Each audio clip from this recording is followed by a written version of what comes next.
Suspense.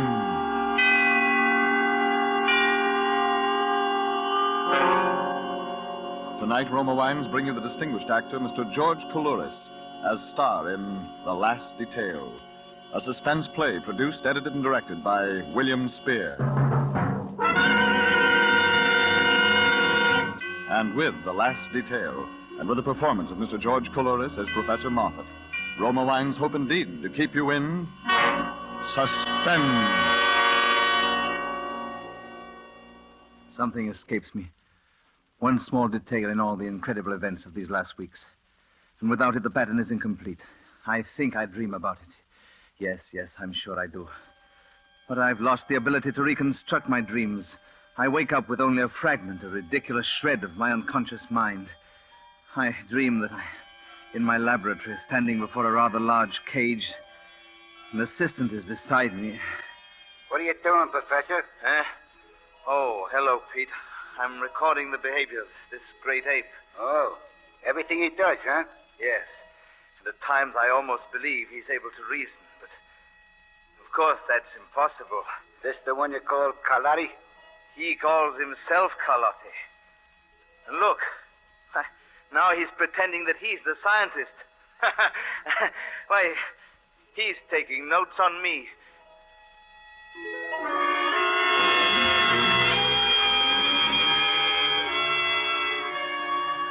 That's all I remember of the dream. But after that, something about the cage. Well, as a scientist, I should be able to reconstruct from what I actually saw and heard. I'll take a cue from my dream. I'll set down all that happened as dispassionately as Dr. Kohler recorded the behavior of his renowned chimpanzees at Tenerife. Yes, I'll be completely objective. In the first place, I must remember that much of what happened was accidental, happened through blind chance. It was purely fortuitous that I should be living in that house on Van Ness Avenue in San Francisco, and no one could foresee that I would be there alone. I was sitting in my study working on a paper for the university, a paper on an instinctual behavior of the spider crab, when the doorbell rang. As I say, I was alone, as I'd been ever since Janet went away. So I opened the door myself. Yes? We're taking a census. A census? Yeah, it's about housing. Special survey. What's your name? Huh? Oh, Leland Jennings Moffat, Ph.D. Leland Moffat. Occupation? Professor of Comparative Psychology, Golden Gate University. Professor... Professor, though. How many people in this house? I'm the only resident. Only one, huh? No wife? No, my wife has been away for about 6 months. Roomers? Boarders? No one. I live alone. Yeah, old house, ain't it? Yes, I'm told that it was built before the fire. Yeah, looks it. Well, okay. Thanks, Professor. Thanks very much.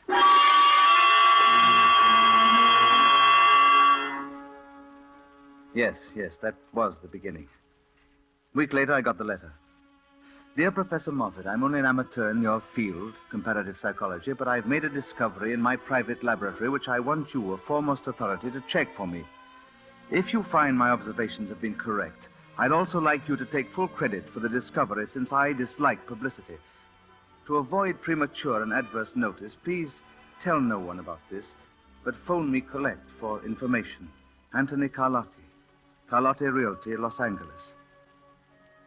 Well, Janet would have been wary of such a letter, but I suppose the one weakness of a higher intelligence is that it's slow to simple animal suspicion. Well, in any case, I phoned Mr. Carlotti at once. His secretary told me that if I caught the morning plane, Mr. Carlotti would meet me at the airport in Los Angeles. Pardon me, you Professor Moffat? Eh? Oh, yes. Mr. Carlotti? No, I'm just one of the boys. I was sent to pick you up. Oh, thank you very much. You work for Mr. Carlotti? I guess you'd call it that. This bag yours? Yes. I got a car right over there. Let's make it snappy. Fine. I wonder, have I met you somewhere before, Mr... Just call me Pete. You might have. I've been here and there. Well, I don't suppose it's likely, but you look very familiar. There's a million mugs like mine, Professor. Here. You ride in the back. Very well. Oh, my, this is luxury. For the boss, nothing but the best. All set? Yes, all set. Tell me, do we have far to go? Huh? Oh, no, not far. Boss is in Bel Air. Bel Air, he lives there? Sure. Some layout he's got. Quite a change for you, Professor. What? Oh, well, you're one of the census takers. You were at my house last week. Look, Professor, I made a slip. Forget it, will you? Why should I forget it? It's the boss. I wouldn't want the boss to know, you see? Oh, you were trying another job, is that it? Yeah, something like that. I was trying another job.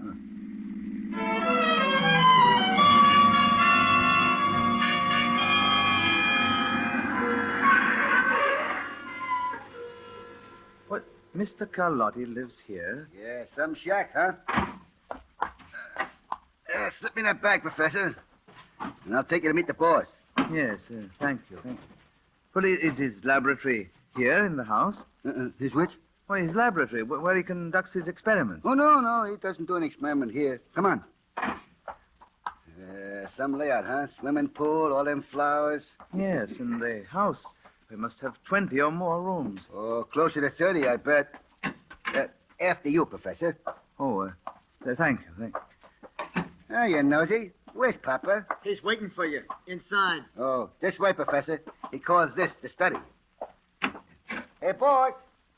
Close the door, Pete. As you leave. Sure, boss. This is the professor, Professor Moffat. I'll be outside. So, Professor Moffat, well, come in, sit down. You have no idea how happy this makes me. Oh, thank you, Mr. Carlotti. I'm glad to be here. You touched on my one weakness. I bet I did. Yes, when you said on the phone you have something on conditioned reflexes, well, that's rather my specialty. It's my hobby. Your hobby? Oh, you're too modest, Professor. Oh, just the other day, I was rereading this.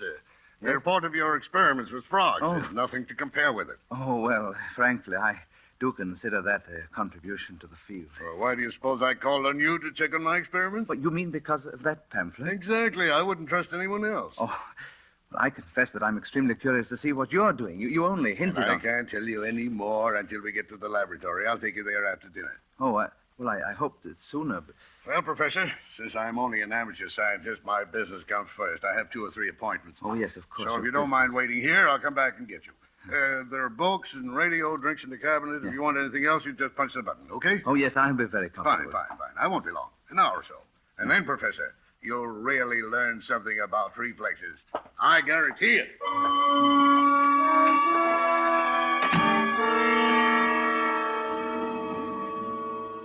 Yeah, he went out. I took a book off the shelf and settled down to read. Yes, but my mind wandered. Mr. Carlotti intrigued me. He certainly wasn't an intellectual in either appearance or manner. He was altogether a bit coarse and ruthless looking. And I was quite sure his capacity for abstract thinking was limited, to say the least. And yet the report on my labyrinth experiments with frogs had been stimulating to even so dull a mind as his. I walked over to his desk and looked down at my pamphlet with a feeling of some little satisfaction. I picked it up and idly flipped the pages. And it was then I realized that something was terribly wrong. Because in the pamphlet which Mr. Carlotti told me he had read twice, the pages were still uncut. I threw it down on the desk and went to the door. The door was locked.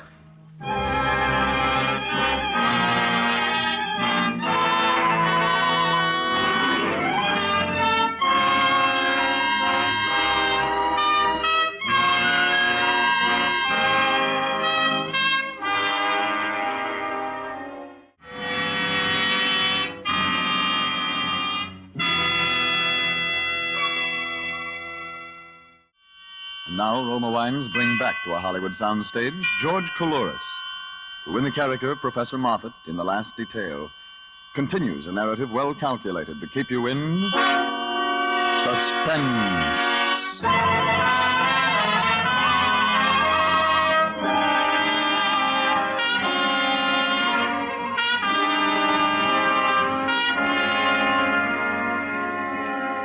I regret to say it, but when I found that door locked, I actually lost my temper. Open this door. Do you hear? Open the door. Let me out. Mr. Carlotti. Pete. You can't keep me in here. I'll call the police. Let me out. Oh.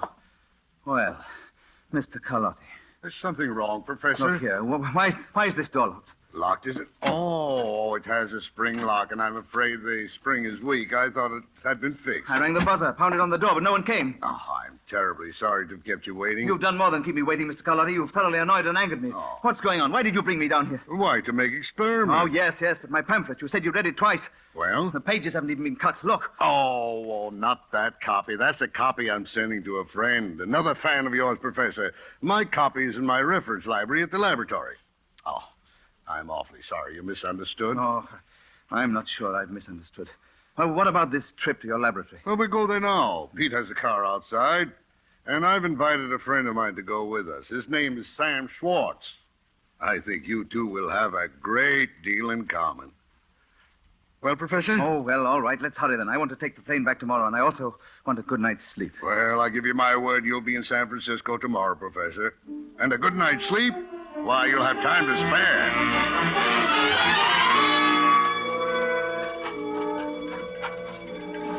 I see Pete knows you're in a hurry. He's got the motor started. Here, you're riding back with me, Professor.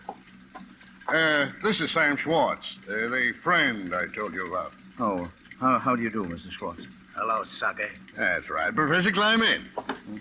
I forgot to say that Sam tries to be funny. Well, we're ready, Pete. Let's roll. Okay, boy. And, the boy up there with Pete is Nosy. I don't think you know him, Professor. Why, I believe I've seen him somewhere. What's the matter, Sam? Cat got your tongue? Why don't you make yama with the Professor? Ah, nuts. Sam isn't feeling too well tonight, Professor. I feel as good as you're going to, Carlotti. You see, Professor, Sam is from San Francisco, too, but he isn't as optimistic as you are about my experiments. Is that so? You came down too, Mr. Schwartz? Can it, you old goat. I came down here because I was tricked. Shut up, Sam. Yes, I was tricked. You conned me all along, Carlotti. You got me on the griddle. My boys will give you a payoff. I said shut up. They'll get you for this, Carlotti. Shut up, boy. Shut up. Okay, Look, Mr. Keller- okay, Pete. Sam's all right. He just wants to brag about his punks and how they're going to get Carlotti. He's loyal to the home team. Mr. Carlotti, Yes. What's wrong? I want to know what's going on. There's some mistake. Oh, no mistake, Professor. Well, what has all this got to do with your experiments, with your laboratory? Professor, wait and see. No, I insist there's some mistake. I don't think I belong here. Don't belong here. Pete, Nosy, listen to the Professor. Why, you're absolutely essential, Professor. You're going to be the star in this production.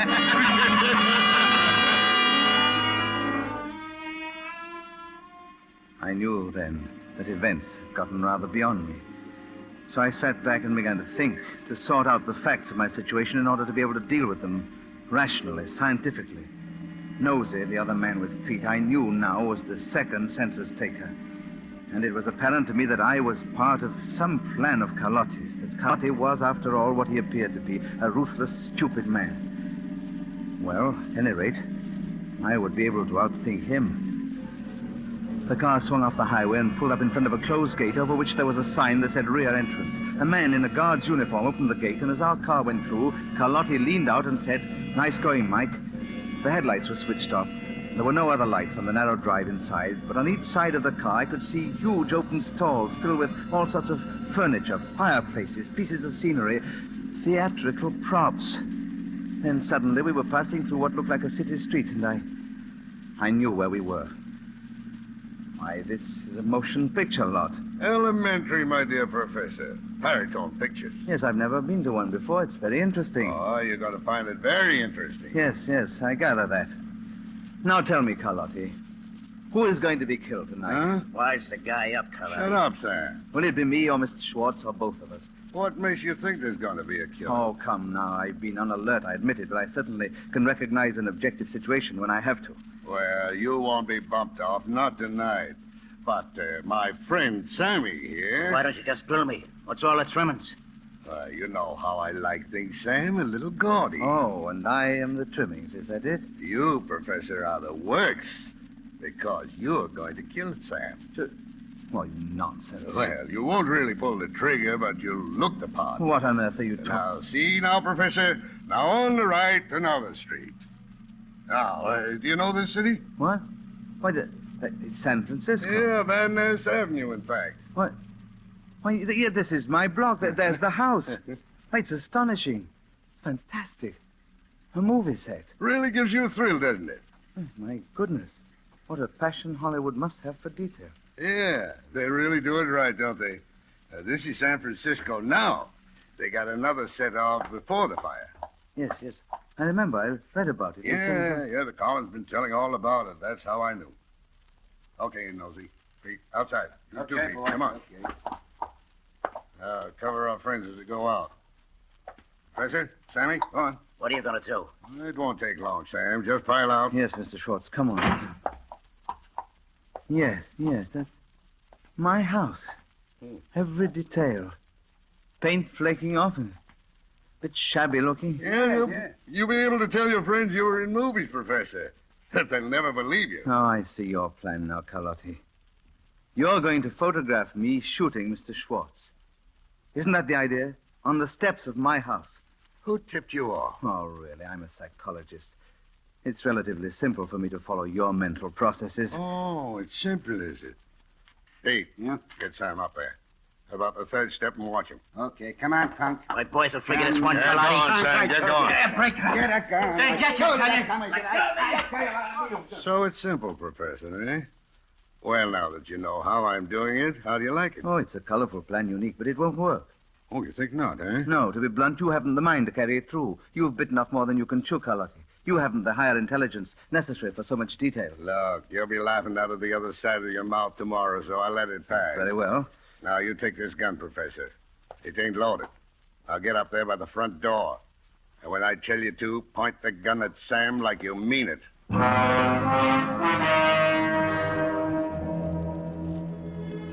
As I climbed the steps of the set, I was filled with an enormous valid amusement. Carlotti's plan was so ornate, so melodramatic. I could picture his self-satisfaction when he first thought of it, the immature pleasure he'd derived from working out the details. And I could picture the blind, stupefied obedience of Pete and Nosy when they went to San Francisco to find the right house on Van Ness Avenue. Mine was right, because I lived alone. But mine was also wrong, because I was trained for detail, trained to see and evaluate. Yes, it was like the reasoning of a human being pitted against that of a fairly adaptable chimpanzee. And as I stood in the doorway of the admirable replica of my house, I looked around quickly for the one or two flaws which I could later use, flaws which would prove that that night I was in Los Angeles, not in San Francisco. And then Carlotti gave his signal. Okay, Professor. Aim your gun. Pete. Yeah? Get Sam moving, and then let it fly. Perfect. What a shot and what a picture. Is he dead, Pete? Get us a mackerel. You did good, too, Professor. In that picture, it'll look like the real thing. Yeah, thank you, Carlotti. I enjoyed it. Yes, I suppose everybody likes to act. Yeah, I got to hand it to you, too. You didn't bat an eye. Well, to see a man killed, a scientist can't be too perturbed about death. Yeah, I guess not. Pete, get the late Mr. Schwartz into the car and watch the blood. It won't be a trap, boys. I got the coat under him right away. Now, Professor, I promised I'd get you home. No? Oh, Pete's going to drive me there. All the way to San Francisco? Sure. We've got to have Sammy found up there, don't we? Oh, of course. Well, Yeah. so I figured you'd better go along for the ride.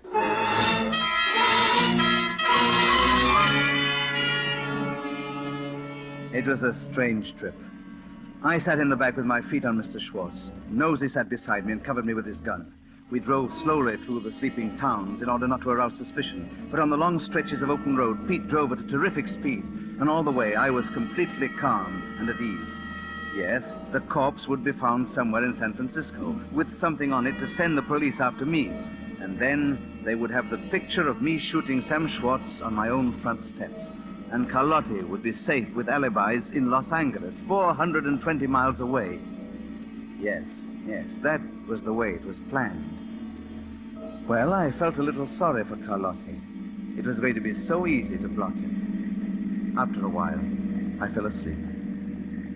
I woke up as the car stopped at the curb in front of my house. You're an excellent driver, Pete. Thanks. Yeah, we make good time. Okay, Professor. Out. You don't have to wave that gun at me, Nosey. After all, I'm home. I live here. Yeah. And I'm going in with you until Pete has time to attend to a couple of other arrangements. Yes, of course. He has to dispose of the body, and he has to tell the police and give them the picture, and... Yeah, you know everything, don't you? Okay, Pete. Get going. I'll meet you later. Sure thing, Nosey. Same time, same place. Yeah, we just made it in time. Another hour, it'd be daylight. Got your key, Professor? Key? Oh, certainly. I'm a very methodical man. Yes, that movie set is a clever copy. Very clever. Yeah. Everything just the same as here. Oh, no. There are one or two minor differences, thank goodness. What do you mean by that? Come in, Nosey. Well, the doorbell was quite different. It was like the old one I had replaced last year. I didn't see that. Another thing, Nosey, the porch light wasn't there. What porch light? Well, my landlord put one in for me because I'm rather short-sighted and often stumble going down the steps. And a house in L.A. didn't have that? Did you see one there? Well, no, I thought not, and it won't be in the picture. Well, maybe the picture doesn't show that part of the house. Oh, I think Carlotti got it all in. Carlotti's plan doesn't look so good now, does it, Nosey? The boss said to bring you here and stay here till I hear the cops coming. And that's what I'm going to do, and that's all. Even now that you know Carlotti's plan won't work? I don't know nothing about that. The boss has made out all right so far, and he... Uh-oh, listen. The cops. Yes, that would be the police. Pete worked very fast. Where was he dumping the body, Nosey? You'll find out, Professor. I'm leaving. But if you try to leave the front way, I'll plug you.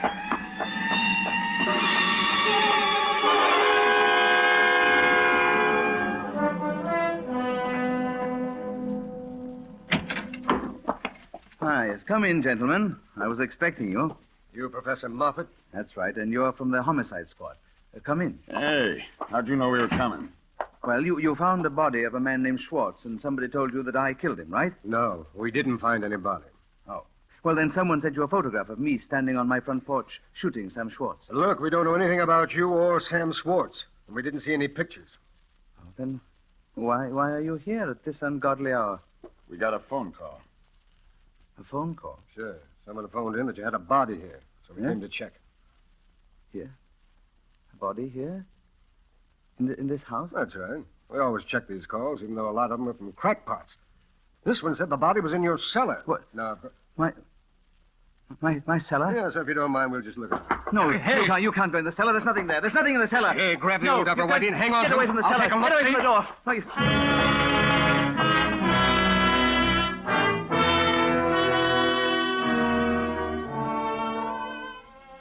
Then I knew it was no use. Then I knew that they'd never believe what had really happened that night. Then I knew that Carlotti had thought of everything, down to the last detail. Yes, except one I'd thought of, because in the cellar there were two bodies. The body of Sam Schwartz that Pete had put there that night, and the body of Janet, my wife, whom I'd murdered 6 months before. Yes, now I remember my dream, the rest of it. I'm standing in my laboratory, beside a cage. Only I'm in the cage, and I'm watching Carlotti. And Pete is there, and Carlotti is talking. Okay, Pete, lock him up. I've seen all I want to for today. He gives me the willies. Funny to watch these apes, boss. Sometimes they're almost human. Yeah. Look at him now. He's pretending he's taking notes on us. He's pretending he's a professor.